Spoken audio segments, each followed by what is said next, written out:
معشر المؤمنين، روى مسلم في صحيحه من حديث أبي هريرة رضي الله عنه قال قال رسول الله صلى الله عليه وسلم: إن الله يرضى لكم ثلاثا ويكره لكم ثلاثا: يرضى لكم أن تعبدوه ولا تشركوا به شيئا، وأن تعتصموا بحبل الله جميعا ولا تفرقوا، وأن تناصحوا من ولاه الله عليكم، ويكره لكم قيل وقال وكثرة السؤال وإضاعة المال. Mes chers frères et sœurs, le prophète sallallahu alayhi wa sallam nous apprend que Allah aime trois choses et il déteste trois choses. Il aime que vous l'adoriez sans rien lui associer, que vous vous attachiez à sa religion sans créer de division dans la communauté, et que vous soyez aux côtés de ceux qui vous dirigent, que vous soyez fidèles à ce qu'Allah subhanahu wa ta'ala a placé à votre tête parmi vous pour vous diriger et pour diriger vos affaires. Inna an-nasihata aw al-munasaha mabda'un ra'isiyyun wa asasi fi dinina wa risalati nabiyyina sallallahu alayhi wa sallam, bal hadha al-mabda' huwa ad-din, كما رواه مسلم في صحيحه من حديث أبي رقية تميم بن أوس الداري رضي الله عنه قال قال رسول الله صلى الله عليه وسلم: الدين النصيحة. قلنا: لمن يا رسول الله؟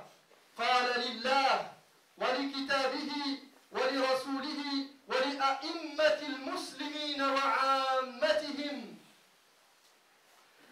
وهذا يدل على عظم شأن النصيحة والاهتمام بها كأنها هي الدين، وأن الدين محصور فيها، وذلك لشمولها وعمومها. La loyauté, la fidélité est un principe fondamental de notre religion. C'est ça notre religion, la loyauté. Comme l'a rapporté l'imam Muslim d'après Abi Ruqayya Tamim ad-Dari, qui dit que le prophète sallallahu alayhi wa sallam a dit: la religion c'est la loyauté. La religion c'est la loyauté. La religion c'est la loyauté. Envers qui, ya Rasulallah, ont-ils demandé? C'est la loyauté, mais envers qui? Le prophète sallallahu alayhi wa sallam a dit: envers Allah, envers son livre, envers son messager, envers les imams et l'ensemble des musulmans. Ceci nous montre l'importance de ce principe et combien il faut accorder d'importance à la loyauté, comme si toute la religion était une affaire de loyauté. Et ceci, car la loyauté s'applique à tous les domaines, à tous les champs de la religion. وقد بعث الأنبياء والمرسلون كلهم بهذا المبدأ العظيم، وقد قاموا بواجب النصيحة تجاه دعوتهم وتجاه أممهم. قال نوح عليه السلام: أبلغكم رسالات ربي وأنصح لكم وأعلم من الله ما لا تعلمون. وقال هود عليه السلام: أبلغكم رسالات ربي وأنا لكم ناصح أمين. وقد وردت كلمة النصيحة بصيغة المفاعلة، المناصحة. النصيحة وردت بصيغة المفاعلة، المناصحة، كما ورد في الحديث الذي نحن في صدد شرحه، وكما رواه البزار في حديث بإسناد حسن عن أبي سعيد قال قال رسول الله صلى الله عليه وسلم: ثلاث لا يغل عليهن قلب امرئ مسلم: إخلاص العمل لله، ومناصحة ولاة الأمور، ولزوم جماعة المسلمين. Les prophètes et les messagers alayhim salam sont tous venus avec ce principe de loyauté et de fidélité. Ils ont été fidèles à leur mission, fidèles à leur message, fidèles envers leur peuple. Noé alayhi salam nous dit: je vous communique le message de mon Seigneur en toute sincérité et loyauté envers vous.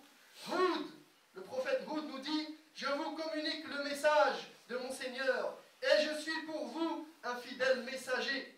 Je suis pour vous un fidèle messager, loyal et digne de confiance. Nasih, Amin.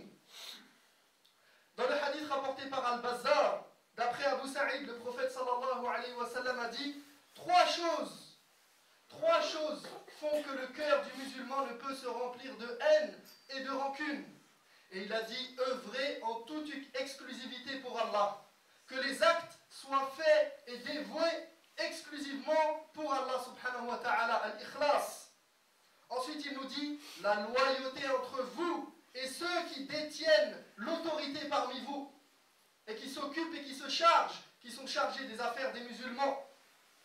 Et il nous dit, et restez unis avec le groupe, sans créer de dissension, sans créer de division.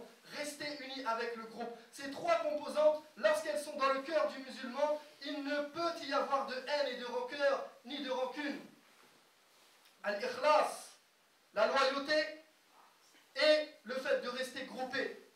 وفي ذلك إشعار بأنها أي النصيحة واجب على كل فرد تجاه المجموع وحق لكل فرد من المجموع أيضا فالنصيحة من أعظم أسباب وحدة المسلمين وهي من أصول استقرار المجتمع المسلم وفشو التعاون على البر والتقوى بين المسلمين. Quand le prophète sallallahu alayhi wa sallam nous dit la loyauté entre ceux qui détiennent l'autorité et vous, il nous fait sentir que c'est une obligation de l'individu envers le groupe, mais que c'est aussi un devoir du groupe envers chaque individu. Ce rapport de loyauté est une des causes les plus importantes de l'union des musulmans, d'une unité au sein de la communauté musulmane. C'est un fondement de la stabilité des liens entre les musulmans. C'est avec ce principe que l'entraide pour le bien peut se propager.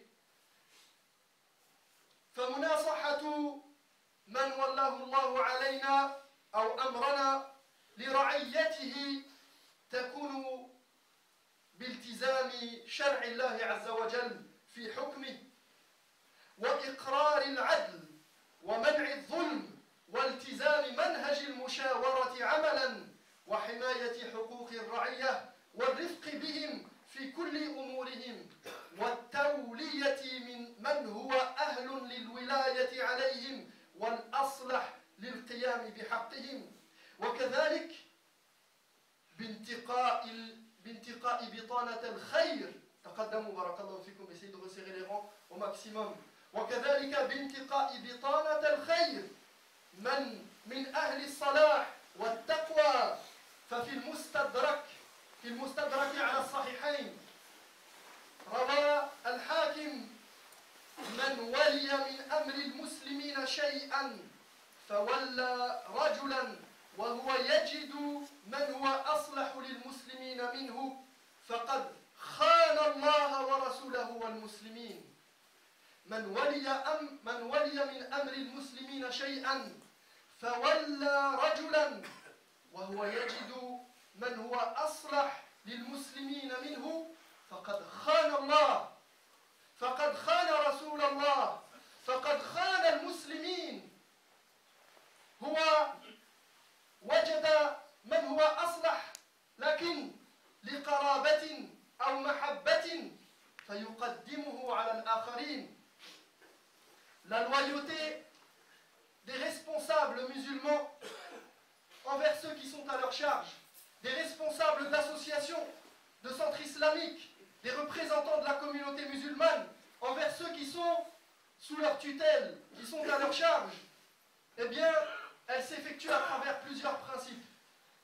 Premièrement, elle s'effectue lorsqu'il prend pour référence la religion et qu'il s'en tient à la religion pour juger dans les affaires des musulmans, en établissant la justice, en interdisant et en faisant son possible pour interdire l'injustice, en suivant le principe de consultation, en préservant les droits des gens qui sont sous sa tutelle, qui sont à sa charge, en faisant preuve de douceur avec eux, en nommant aux postes clés ceux qui en ont les compétences, ceux qui sont les plus qualifiés pour cette tâche. Parfois on nous met des gens à à des postes dans la communauté, Allahul Musta'an, qu'est-ce qu'il fait à cette place? Pourquoi? Parce qu'il est le frère, parce qu'il est la sœur, parce qu'il est la femme, parce que ceci ou cela, telle personne est mise à un poste simplement par privilège, par piston.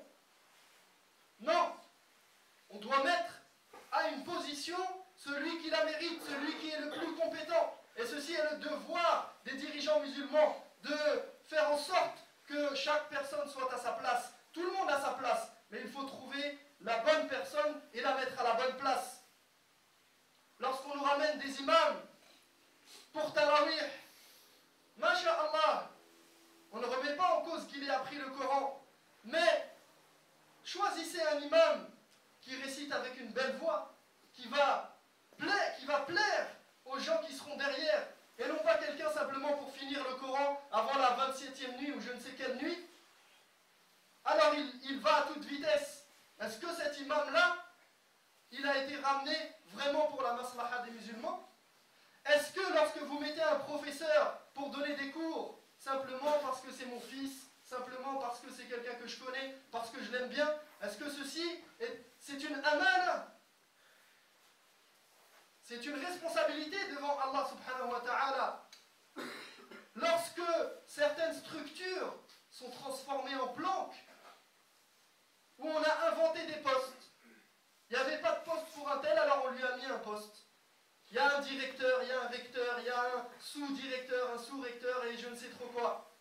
Chacun, il y a quelqu'un, il n'a pas de poste. Qu'est-ce qu'il fait? Il vient, il amène le café. Masha'Allah, barakallahu fi. Mais est-ce que c'est un poste?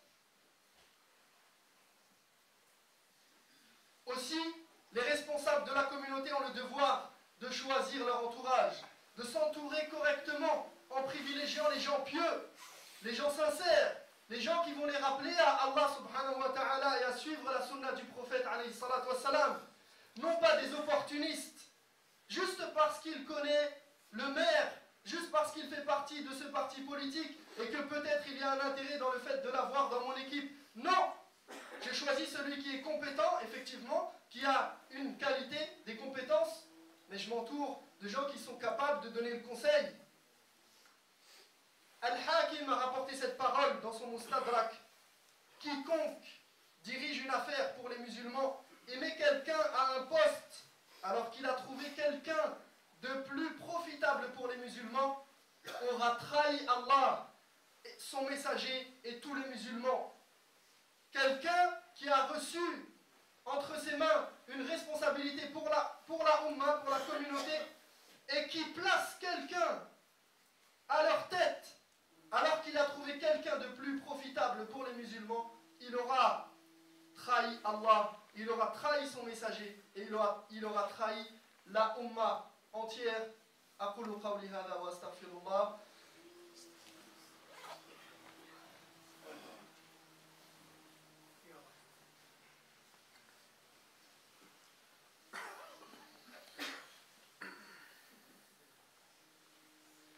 الحمد لله حمدا كثيرا كما أمر أشكره وهو الذي وعد المزيد لمن شكر عباد الله اتقوا الله فيما أمر وانتهوا عما نهى عنه وزجر وأشهد أن لا إله إلا الله وحده لا شريك له وأشهد أن محمدا عبده ورسوله. وأما مناصحة الرعية لمن ولاه الله أمرهم فهي على مراتب. أولها مناصحة الاختيار، لا بد أن تختار الأصلح والأكفأ، لا بد أن تختار. ولاختيار هذا الرجل في الشرع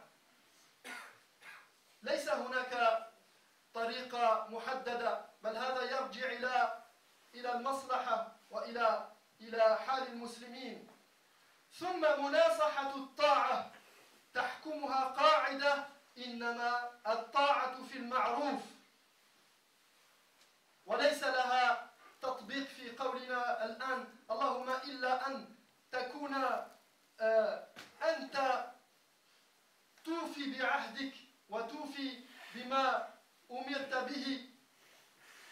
ثم مناصحة إرشاد وهي الشورى، أن تشير على المسؤولين أن تأمرهم بالمعروف وتنهاهم عن المنكر، ولكن بأدب، برفق، بلين. وخاطب صاحب القرار، لا تكلم من ليس له حق في الأمر ومن ليس له سلطة ولا علم ولا فقه ولا شيء في الأمر. خاطب المسؤول. فأمر بالمعروف وانهى عن المنكر وقل الحق، لكن بكلمة طيبة بعلم، واصبر على ذلك. لا تنصح أمام الناس، لا نريد التشهير، فهناك فرق بين النصيحة والتشهير. نريد الكلام الصائب، الكلام الجميل الموجه المفيد. أنت لو قابلتني ونصحتني في أمر معين بأسلوب غير محترم لن أقبل منك هذا النصح. أتقبل أنت ذلك؟ وأنا إنسان بسيط، ليس لي سلطة وليس لي قوة وليس لي شيء من الأمر، أنا إنسان عادي، فما بالك إذا كان النصيحة لصاحب السلطة ظالم، فربما يزداد ظلما. أنت أردت أن تدفع ظلمه فازداد ظلما بسببك، ازداد ظلما وجورا بسبب سوء عرضك. Envers les responsables de la communauté, les gens ont un devoir à différents niveaux. Premièrement, de bien choisir leurs dirigeants, en choisissant le plus compétent, le plus apte à remplir cette tâche. Deuxièmement,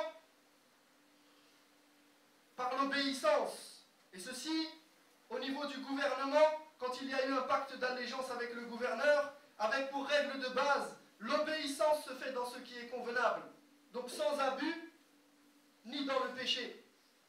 Et à notre niveau, ceci peut peut-être s'appliquer dans le fait de tenir ses engagements. Lorsque tu t'engages, lorsqu'on t'a confié une mission pour la Oumma, eh bien, tiens tes engagements vis-à-vis des responsables. Tu dois être loyal envers les responsables. Tu n'as pas le droit, si des gens comptent sur toi, de te dérober.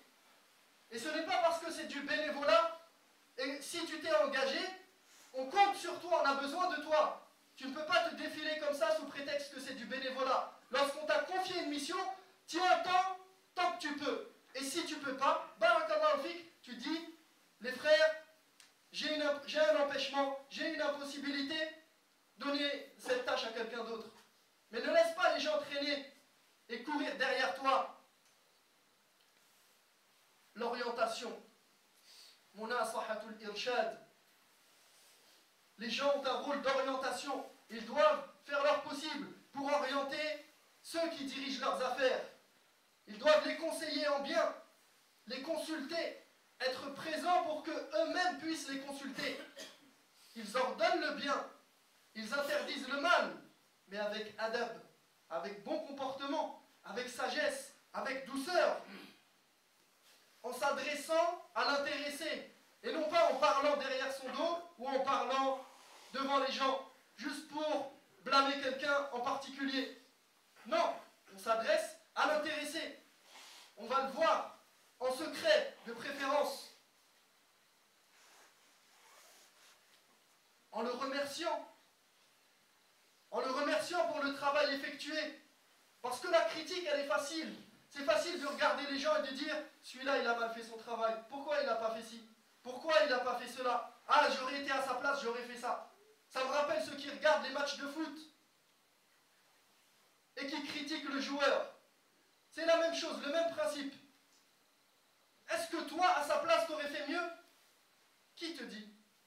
Alors la critique, elle est facile. Mais remercier, où sont les remerciements pour les responsables? Et à ce propos, nous tenons à remercier tous les responsables qui œuvrent pour la communauté musulmane et à remercier leurs femmes. Parce qu'on oublie souvent, mais il y a des gens qui travaillent dans la Oumma, qui dépensent de leur temps, qui ont sacrifié leur temps, qui ont sacrifié leur argent, qui ont sacrifié leur vie de famille, qui ont sacrifié leurs femmes et leurs enfants, qui passent des nuits gens qui font des réunions jusqu'à minuit pour savoir, pour une petite chose. C'est peut-être insignifiant d'un point de vue de la Ummah, mais ça a son rôle et ça a son importance. Et parfois, il y a des réunions qui peuvent tarder pour rien, mais elles sont nécessaires. Alors nous remercions et nous encourageons tous ceux qui sont dans cette voie. On demande de faire des du'as pour ces femmes-là qui patientent, alors que leurs maris sont partis je ne sais où pour prêcher, pour faire la da'wah. Les du'at, est-ce que vous savez que les du'at, ils ont une vie de famille qui est réglée au centimètre près, à la seconde près. Donc remerciez ces gens-là, ne soyez pas ingrats. Et lorsque on en vient à nasiha dans le sens du conseil, si tu me conseilles sans me respecter, eh bien je serai le premier à te jeter ton conseil au visage. Que penses-tu toi si quelqu'un vient te conseiller et il te rabaisse devant tout le monde? Il ne t'a pas pris à part et il t'a dit barakallahu fik ya akhi. Et le conseil encore une fois, c'est pas une seule fois et je m'en vais et khalas, j'ai fait mon devoir. Non, peut-être que ça va durer 20 ans. Mais tu es là et tu es fidèle à cette personne-là que tu aimes en Allah subhanahu wa ta'ala. Alors imagine que ce conseil, tu dois l'adresser à quelqu'un qui a une responsabilité dans la ummah. Est-ce que ton conseil ne doit pas être encore meilleur? Prendre encore plus de gants avec cette personne? Ainsi, mes chers frères et sœurs, pour terminer, cette loyauté ne peut exister si vous êtes absent de la communauté, si vous n'existez pas vous-même, si vous ne participez pas. Comment vous allez choisir vos dirigeants si vous n'êtes pas dans les associations, vous n'êtes pas dans les mosquées? On vous voit à la mosquée et vous n'êtes pas là.